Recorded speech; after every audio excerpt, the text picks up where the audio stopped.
Pemirsa, Anda masih bersama kami Damai Nusaku yang mengangkat tema tentang zuhud. Tadi telah dijelaskan meninggalkan cinta kepada dunia tetapi tidak melupakan dunia. Ini adalah level yang harus kita capai. Lantas bagaimanakah kita hidup di tengah dunia yang ternyata memang sangat gemerlap yang justru bisa mereduksi tingkat kezuhudan kita. Ustadz Syahdan akan menjelaskan pada kita. Silakan, Kiai.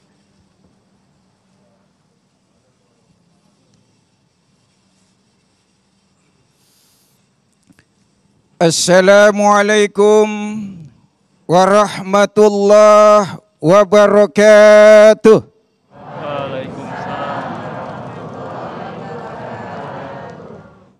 Bismillah walhamdulillah. Alhamdulillahilladzi bini'matihi tatimmus shalihat. Wa bifadlihi tatanazzalul khairat wal barakat. Wa bitaufiqihi tatahaqqaqul maqasidu wal ghayat. Wassalatu wassalamu ala sahibis syafa'ati wal mu'jizat wa ala alihi wa sahbihi zawil hasanat. Amma ba'du. Ibu, bapak, hadirin, para pemirsa TV One di mana saja Anda berada, juga Bapak Ibu yang dimuliakan Allah yang hadir di Majlis At-Taqwa Citra Raya yang mudah-mudahan diberkahi oleh Allah Subhanahu wa taala. Derasnya arus globalisasi, meletusnya revolusi informasi, dan tingginya lompatan teknologi komunikasi menyebabkan banyak manusia yang terjebak ke lembah kemaksiatan dan tergelincir ke jurang berbagai tindak kemungkaran. Di tengah-tengah kehidupan manusia yang serba modernis, materialistis, dan hedonis seperti saat ini, mengakibatkan tidak sedikit orang yang terbuai, terlena oleh pesona dan fatamorgana dunia, sehingga dia melupakan hakikat, makna, dan tujuan hidupnya di dunia. Padahal saudara, Allah Subhanahu wa taala telah begitu banyak menegaskan dalam Al-Quran. Pun demikian Rasulullah telah mengingatkan kita dalam banyak hadis. Di antaranya Allah berfirman dalam surat Al-Ankabut ayat 64. Wa ma hadzihil hayatud dunya illa lahwu wa la'ib. Wa inna daral akhirata lahiyal hayawan law kanu ya'lamun. Dan tiadalah kehidupan dunia ini melainkan senda gurau dan permainan.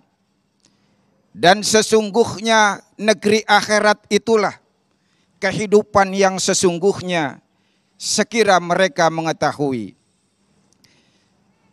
Saudara, ibu, bapak yang dimuliakan oleh Allah Subhanahu wa taala, dijelaskan dalam ayat ini bahwa dunia adalah sebuah permainan.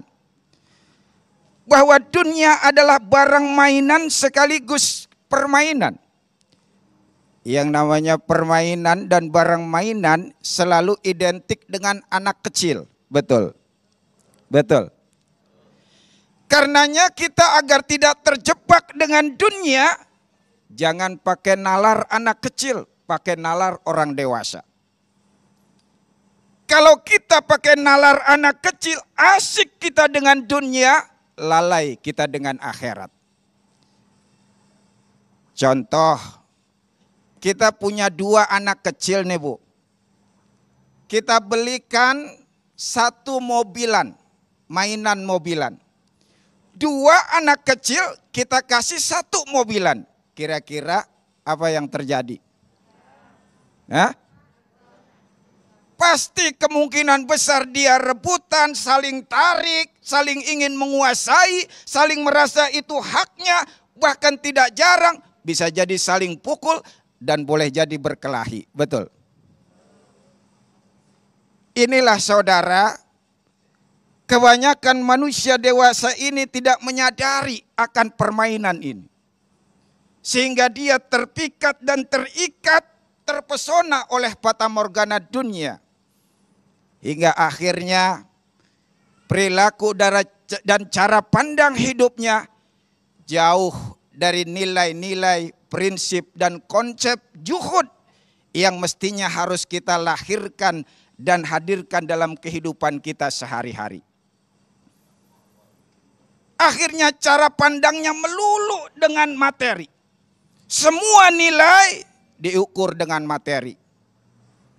Kemuliaan seseorang seringkali hanya dipandang dari seberapa tinggi jabatan yang didudukinya.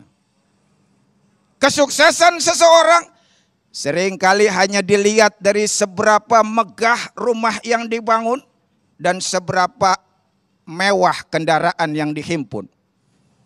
Pun demikian kekayaan seseorang, kita seringkali hanya selalu mereken dilihat dari seberapa melimpah harta yang dia punya. Bapak Ibu yang dimuliakan oleh Allah Subhanahu wa taala. Inilah sekali lagi kondisi sebagian masyarakat kita dewasa ini. Yang lalu kemudian kondisi ini diperparah dengan semakin menjamurnya kelompok yang bermazhab Voltaire. Di mana kelompok ini punya prinsip dalam perkara uang, semua orang agamanya sama.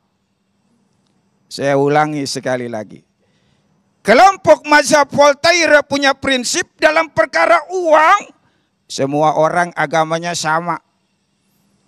Kelihatannya Bapak Ibu sekilas prinsip ini ada benarnya. Sebab tidak harus dia seorang santri, ulama hebat terkenal sekalipun urusan uang melek juga. Betul. Betul. Mulai dari jabatan kondektur sampai direktur, bahkan Bang Mansur sekalipun, urusan uang getol. Betul. Ininya makanya Bapak Ibu nggak pernah kita dengar ada orang mengatakan, Pak, kenapa? Orang itu sukses sekali ya hidupnya di dunia. Kok sampean tahu Mas? Iya, sholat jamaahnya rajin banget. Pernah nggak mendengar begitu? Kayaknya kagak ya. Sebab apa? Karena memang hari ini ukuran kesuksesan seseorang hanya dilihat dari sisi material. Tidak jarang dilihat dari sisi spiritual. Bapak Ibu yang dimuliakan oleh Allah Subhanahu wa taala, bagaimana cara kita menerapkan konsep zuhud dalam kehidupan sehari-hari? Yang pertama, kita niatkan dan jadikan setiap aktivitas kita berorientasi akhirat. Apapun yang kita lakukan dalam kehidupan ini, jangan sampai berhenti di dunia, tapi harus kita kaitkan dengan orientasi kita kepada akhirat. Kenapa? Karena Allah telah mengingatkan dalam surat Al-Qasas ayat 77. Wabtagi fima ataqallahu daral akhirah wala tansa nasibaka minad dunya. Carilah kebahagiaan negeri akhirat dengan karunia yang diberikan Allah kepadamu, tetapi jangan lupakan duniamu. Baik, terima kasih Kiai. Insya Allah nanti selanjutnya kita akan lanjutkan dalam segmentasi tanya jawab yang telah kami siapkan di segmen 3, 4, dan 5. Dan juga telah kami siapkan ada 5 pertanyaan yang insya Allah nanti akan dijawab oleh guru-guru kita. Selepas pesan-pesan berikut ini, damai Indonesiaku.